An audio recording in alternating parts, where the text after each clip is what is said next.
গরম গরম খিচুড়ি কার না ভালো লাগে। দেখো ঝটপট করে ফেললাম বেঁচে যাওয়া মাংস দিয়ে।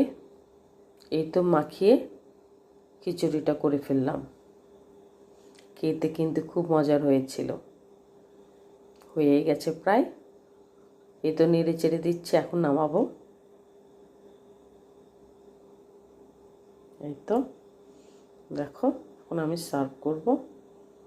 খিচুড়িটা দেখতেও যেমন সুন্দর হয়েছে, খেতেও কিন্তু খুব মজার হয়েছিল।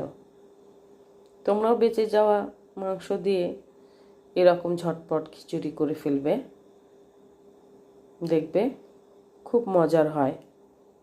আমি মাঝে মধ্যে এরকম করে থাকি। দেখো কালারটা কত সুন্দর।